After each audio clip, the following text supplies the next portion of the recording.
guess looking back at Saturday, was that kind of the all-around performance, I guess dominating performance that you've been looking for so far?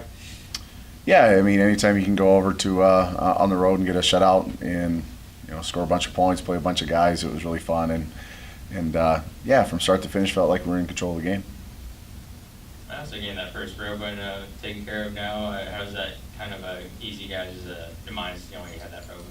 Yeah, it's nice. I mean, I was pretty frustrated at the way we played the first 2 road trips. I felt like we didn't play our best football when we were on the road. So it's hard. You need to be able to get on a bus. And this week was a little bit different. It's almost like a home game or last week, excuse me, we got to sleep in our own beds and do that. So we have some challenging road games ahead, but hopefully we can build off what we did last week at Crookston. I know you mentioned throughout the season you thought the defense has played well this year, but a shutout first since 2012 on Saturday. I guess just what would you think about that performance on Saturday for them? Shutouts are hard. I mean, regardless of what 2 you're playing, what style of offense. So anytime you can get one, obviously being 5 years in between them, it's a pretty special opportunity. So Coach Ulrich was certainly excited on the sideline to get it. But yeah, and the other part is we score points again. I think we got 5 defensive touchdowns on the year, so that's more than we've had probably the last 2 or 3 years combined. So quite the opportunity for the defensive guys to do that, and it was fun seeing them get it done.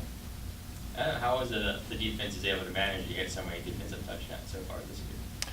I'd like to say it's all coaching, but it's probably dumb luck more than anything. Right time at the right place. So, ironically, early John had a couple, and he could have really had an extra one the week before. But last week, EJ got one off the interception. Cole Schmidt was in the right place at the right time. One hopped right into his stomach for an 11-yard, in or fumble return for a touchdown. So, you got to be opportunistic. So I think you force some of it too with your style of play, playing physical and aggressive. So I'd like to say we earn those and you find a way to get them, but sometimes it's just pure luck as well, and just get a ricochet and something shows up in your lap. So you just got to be opportunistic.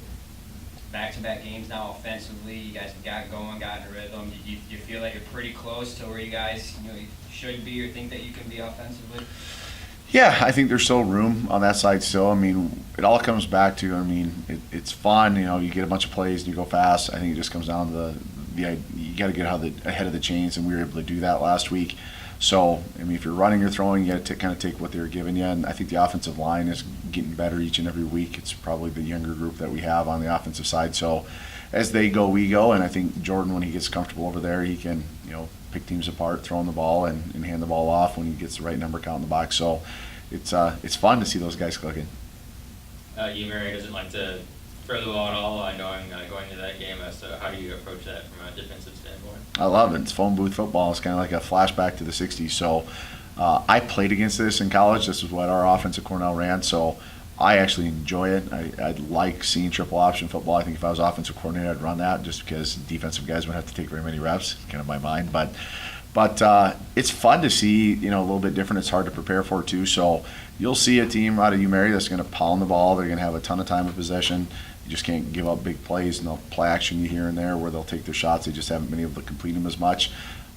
But they've just been, last week was certainly their best performance, and they really should have got the win, I thought, against Minot State last weekend, and just couldn't hold the lead in the fourth quarter. So it'll be challenging. It's going to be a physical game, and hopefully the offense can do their part, but I think defensively we'll have our hands full with it. Just a completely new type of offense that we'll see. I know, been mentioning, getting that all-around game, just start to finish dominant. You look at Saturday as maybe that game to kind of that you guys have been looking for, I guess, dominating-wise. Yeah, we strive for perfection. I think we're starting to really put together chemistry-wise. As far as our game plan, I think we're just gonna stick to what we do best, and that's getting the run going first, and then the pass second. So you're leading the team in receiving yards right now. What are some of the things that you and Jordy have done this year to get you to that point? I just think extra reps in practice, that's important, getting on the right page, the timing, the chemistry as well. So it's just something that comes with working all summer and last spring ball too. So it's been fun.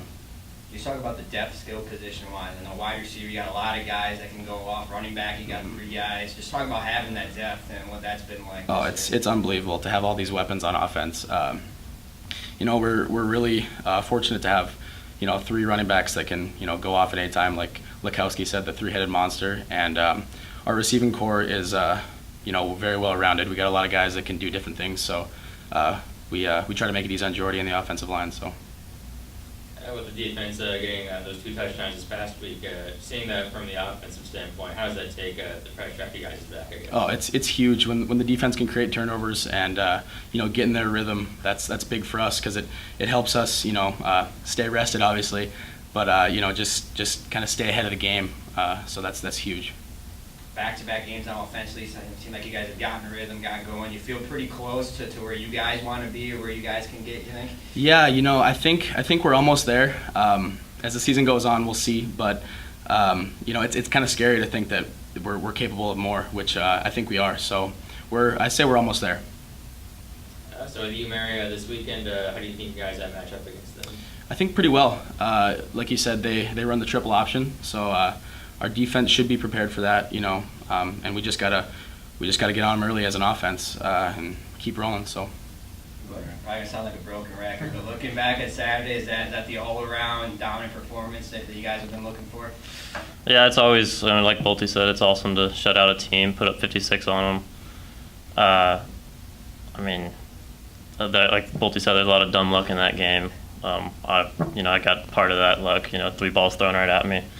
I'll take it, but it's on a new week now. We're on to the next challenge. We want to go undefeated in the North, and that's our goal. Have you ever had a game like that before in your career where you had 3 picks in a game? No, so this is my 4th season of college football now, and I had more picks in that game than I've had in my career up until that point, so I'll take it.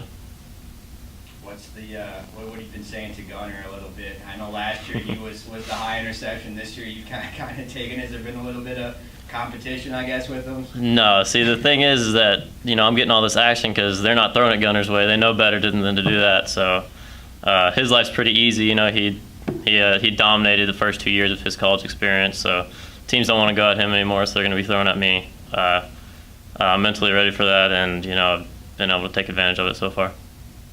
Getting those defensive scores like that, how does it feel to help take the pressure off the offense, keep them off of you? Yeah, it's complementary football. Anytime the offense can help the defense, anytime the defense can help the offense, we're looking at that. And special teams have been huge for us this year. I think we've dominated special teams in most of our games this year. So complementary football, life just makes it easier for everyone else. You mentioned the shutout, first time since 2012. How much pride does this defense take in putting up a performance like that Saturday? We love it. That's gangrene football. That's what we keep saying. We got a lot of seniors, upperclassmen on this defense, and we really want to take control of the game as a defense. Our offense, we were joking about it last week that our defense we outscored Crookston's offense. So anytime you can do that as a defense, you take great pride in that. So we're proud of that. With you, Mary, this week, what's your approach and your mindset from a defensive standpoint? From a defensive back standpoint, it's not going to be the most exciting game, because the front seven's going to do everything they can to eat up that triple option. I think the biggest thing for the defensive backs in particular, we got to stay awake. We've seen on film, other defensive backs falling asleep because, run, option, run, and then they get hit on a deep ball. So we just got to stay awake, stay alert, and be there to help out the front seven.